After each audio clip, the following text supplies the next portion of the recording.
These are my Jicama fries. Only 4 net carbs per 100 grams. Pretty easy to make.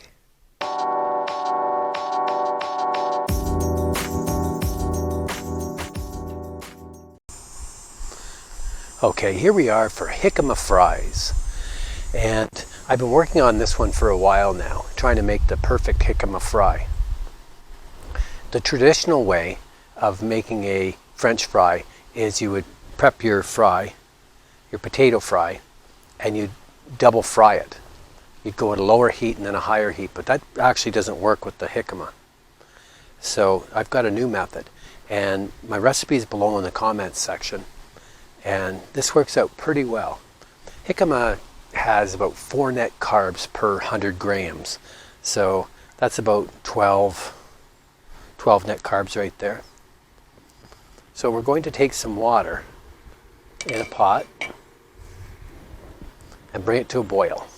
Then we're going to add in a couple tablespoons of vinegar and a teaspoon of salt.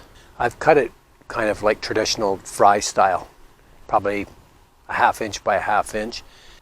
You want to peel your jicama and then slice it nice and straight like that. So that's come up to a boil, and I'm going to add in my jicama pieces.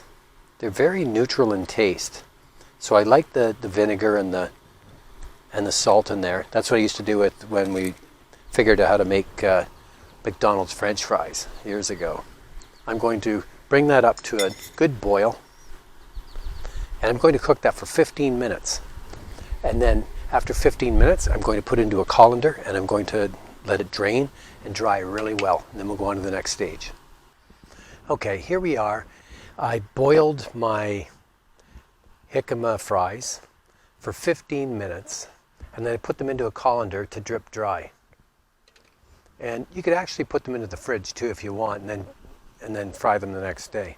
Sorry, this is not an air fryer or an oven thing, but you can try it if you like. I've tried that and it just doesn't work. I kind of want to fry this. So I've got my induction burner on, and I have some lard in my cast iron pan.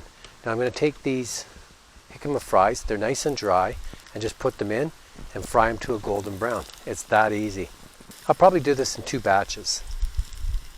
So you can see that it's starting to turn nice and golden brown on the one side there. So I'm going to flip that over, and I'll flip them all over and just make them golden brown on all sides. There you go. That took about 8 minutes, and they're nice and golden brown on all sides. And I'm just going to take them out and just rest them on a piece of newspaper here. Soak up a little bit of the grease. Now I'm going to toss that with some salt, serve it with some spicy aioli, a little bit of malt vinegar to dip into, and a little bit of sugar-free ketchup. Those are my Jicama fries. Really easy to do. Thanks for watching.